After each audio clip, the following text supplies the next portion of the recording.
asleep during the post game every time and wake up in a panic when this goes on. Yep. See, it's all right. Joining us right now for his I think this is year 13. He's been a friend of the station for a long time. We never take him for granted. He is, if he's not my favorite guest, I don't know who is. The quickest segment in all of sports radio, joining us from Houston, where he just got finished hosting his award-winning program that he hosts in the morning with his team, the one, the only, the lovely, the talented, the incredibly handsome Sean Salisbury. Good morning, Sean. Good morning. I don't even see that in me, and I try to pat myself on the back. But I'm working on it. You're the self-esteem builder. How you guys doing? Great to be back with you. All's well. We're doing great, man. Missed you. How was your off season? How have you been? Not really an off season. Well, it was good because I played a lot more golf. And I made a commitment to play a lot more golf, and I got to Pebble Beach and got to play Cypress Point and Monterey Peninsula Country Club. Wow. And that I was with three of my best friends. So I spent a lot of time working on my game, obviously putting that show and my new show on Unpaved show together and just getting, spending time. I got a son getting married, a daughter that got engaged. So it's been a busy one and taking care of dogs and getting ready for this. But in truth, there's no off season. You guys know the same thing. But I am pleased that I finally dedicated the way I want to. And my passion, obsession for golf is absolutely out of hand, but that's okay. I love it. So that's been a good off season. So what's that look like then for you? Former athletes are always so good at everything. So I'm imagining if you're putting any amount of time in it, like how good is your game right now? Well, I'm a cross attitude-wise between Wyndham Clark at the U.S. Open and Steve Pate, the Volcano. I've gotten better over the years. Now, truth, and I have honestly, when you hear like, hey, Dr. Bob Rotella, sports psychologist, working with these golfers, I'm like, 20 years ago, I said, you guys out of your mind. 20 years later, I'm like, I need him. So, yeah. And the better you get at, I used to be like an 8 handicap. I went like a decade. I went through injuries. I quit playing and frustration because it's one of those, it's the only sport. You get the hell kicked out of you in all these other sports. You get a moving ball, people moving. Where the ball's stationary and you still can't hit it where you want to, which is, unless, of course, your name's Scotty Scheffler, you can hit it in a coffee can from 240 yards with a 4-iron. So, it's gotten better. I'd probably say I'm right around the 10. Oof. But my problem is the one thing that I used to do great because I was just a feel guy, like playing the quarterback position. I just would look at it and I can judge distance. Putting. It used to be my strength. Then I got too technical, reading magazines and watching them. I want to putt like that guy, changing the putter. And I probably 3-putt 10 greens around from 7 feet, 8 feet. So my game's gotten better, the control and distance control. At this time next year when I'm talking to you, I promise you, I will be as close to a scratch golfer as I've ever been because I'm putting in the time. Nice. Even though it may take late nights and simulators to get it right and hiring a coach, which I've done, it's going to be better. And I get a lot of satisfaction out of it because I'm tired of this game beating me. I'm going to look. And it always will. So there you go. I'm going to look past the fact that you're in Northern California and my phone didn't ring, and I'm going to focus on you playing. I love you, but I got news for you. Standing on 16 or 716 Cypress or at 18 at Pebble Beach, you're just going to have to wait. Okay? So golf's got in the way of friendship, and it's always going to if it's Pebble Beach. Hey, dude, and anyone who knows that Pebble Beach gets all the love, and it should. But it's a public course. You can play it. Anyone who knows when Sean drops Cypress Point. Yeah, that's a big deal. That is the golfer's paradise. And I gotta imagine, dude. Were you nervous as hell on the first tee at Cypress? Yeah, well, you got to know people in big places. Right. Right. It's just been voted. I think this year's the number one. Pine Valley usually, but Cypress Point, if it's not the first, it ain't the third best course in the world. Yep. You know what it is, guys? You know that feeling like on a first date or somebody you're in love with and you're going to ask her to get that feeling. I'm sure that first time that a player plays at Augusta, right? Well, it's my first time playing at Cypress Point, and it was, you walk up there and anybody who hasn't seen it, it's 18 holes of phenomenal beauty and as good and as exclusive as you'll get in. Thank goodness you got a buddy who's got a buddy, right? Because I ain't a member there. Well, your first thought is, where do I take my hat off? Do I walk in? You're cognizant of every move you make. Really, it's not like the big U.S. Open clubhouse. You walk in, People grabbing coffee on the grass. You walk in, the pro shop's the size of your big truck of a Ford F1. Honestly, it's bigger, but you get my point. It's just old school golf. You got to take caddies. And the first tee box is literally 15 steps off the clubhouse. So you're standing there, and all the guys waiting around. We teed off at 7:20 in the morning. All the guys that are waiting for their tee time are standing there. So you got a gallery at 7:30 in the morning just by where the first tee's located. Wow. And then you're thinking, this is Cypress Point. You can't have a bad – and so you're so dialed in. But even a bad shot, you're looking at the ocean, you're saying, come on, man. You can't get frustrated. It was the 4 best days of golf in my life because of the 4 courses. And Monterey Peninsula is the best non-talked about course in the world. And people there know about it. It holds the ocean, and Spyglass is brutal. If you're an average golfer and you think your game's going to get better there, then you better have Scheffler in your bag because it is brutal. But I loved it, and so it's one of those now every couple months thinking about where my next Pinehurst.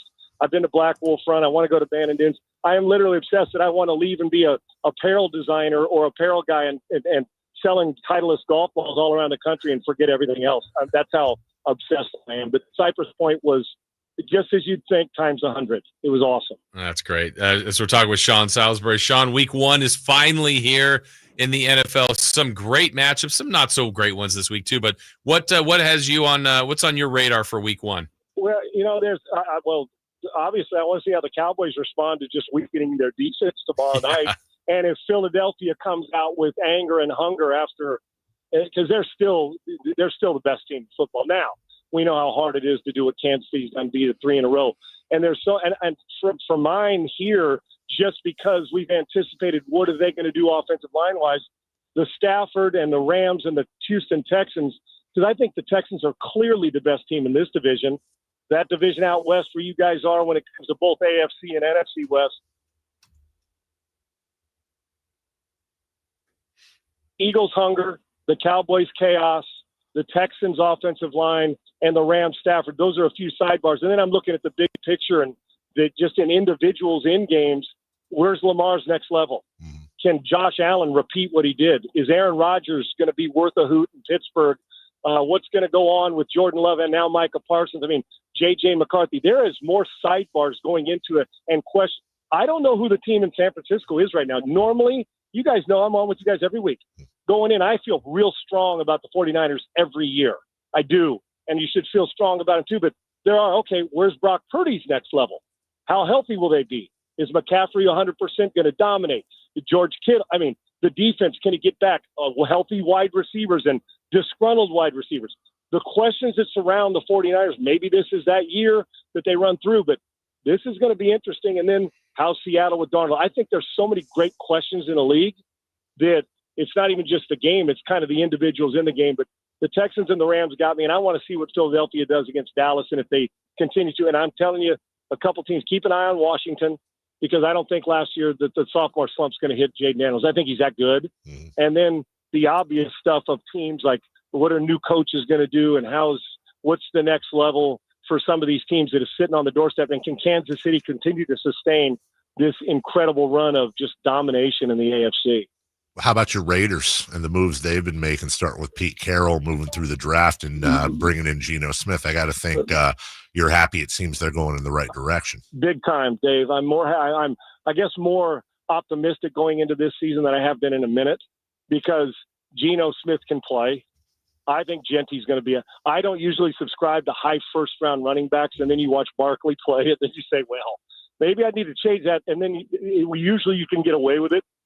I think this kid's a great kid. I think he is going to be a beast in the run game. I do. And Pete will feed it. They're going to be less complicated in the second. When Pete was in Seattle, Max Crosby's one of the best in the world at what he does. We got to find out if their interior's stout enough, and the back end of the secondary got to give up less big plays. And Pete's, that's his baby. He's a defensive backfield coach. So shoring that up. And the key is, I think what you can expect is aggressive on the offensive side with Chip Kelly. You're going to see stuff that we saw, a mix of both in Philly and the NFL and Ohio State and Oregon. I'm excited about that as much as anything, because I love the way he attacks now. The aggressive is on one side, but Pete will play basic stuff. And the Seattle didn't do a lot. They just had great players doing it. Now, I'm not saying they're the Legion of Boom, But what I like is sometimes you overload players with all these schemes and they can't get the clutter out of their head. I think we saw some of that in college football with the Texas Longhorns this past weekend. Mm-hmm. So in this case, Pete will settle them in. Half the battle for the Raiders on defense is just going to be getting lined up and assignment sound, and Pete Carroll's a stickler for it. They will get better on defense.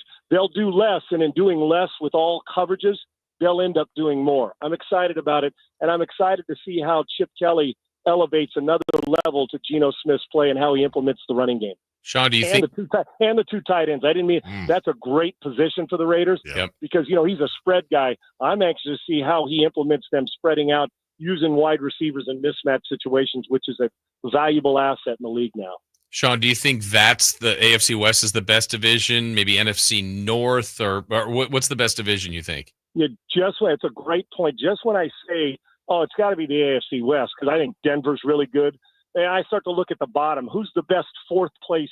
Who's the most competitive fourth place team in football? How are the Raiders when you just think of the upgrades? How do they not bring that division up? Because they don't look like a fourth place team to me, but Denver's defense is nasty. Bo Nix is a perfect fit for Peyton. And then you take a look at obviously the Chargers, physical, and they've got to expand their passing game, and Harbaugh knows this. And then the Chiefs are the Chiefs. Yeah. So I judge it from the bottom because every team's got one at the top that's good. But then I go to the AFC. I go to the AFC North, and it's if Cleveland had an offense, they got three monster quarterbacks, three for sure. That can play. Two of them are monsters. And how's Cleveland going to be? Then you go out to the NFC North, and you say, damn. Now with Michael Parsons in the division, Detroit and Cleveland. I mean, not Cleveland, but Chicago. Who's the better fourth place team? An upgraded Bears team with the new coach, an upgraded Raiders team. So I think there's more than one that you can say battles for the best. I think I know who the weakest is, and both of them are in the South. Yeah. NFC South, AFC South. I think it's clearly Tampa unless Atlanta steps up, and I think it's clearly the Houston Texans unless they decide to miss the team bus for 4 games because that's a weak division right now. And I don't know who Jacksonville is and Trevor Lawrence, where's his level of play going to go because right now you can't say he's lived up to being the first pick of the draft. Last thing for you, and I saved the most important question for last since we have not talked in a while, Sean. You mentioned, and I can't believe you said this, son getting married, a daughter, the whole that we're getting old, brother. But since we last talked, my daughter decided on a college, and I'm not sure if you're familiar with it, but she plays in the marching band. They're called the Spirit of Troy. That's what I'm talking about. And I just wanted to know how Uncle Sean felt about her choosing I believe it's called the University of Southern California. And if you were familiar at all with that school. I've heard of them. And I would just say this. Have you seen the movie Casino? Have you seen the movie Goodfellas? Have you seen the movie Godfather? Yes. That if she wasn't a Trojan, well, Dave, I'd tell her to grab a shovel and don't tell anybody where she's going. I think it's awesome. I was just there this weekend. Normally I'd go to a bigger game and we expected to win, but my son and his future in-laws, alumni there. Sean, I was there. I was there. Dude. I was sitting in the Trojan. I was in the Trojan suite. Oh, come on! I swear to you, I was there with my son. We did it. It was a kind of a treat for him and his in-laws. We had a blast, and we were staying in Santa Monica and all that stuff. And we had so much fun, and it was nice to see the result and that great band that we were talking about while we were sitting up there. Awesome, dude. And fight on.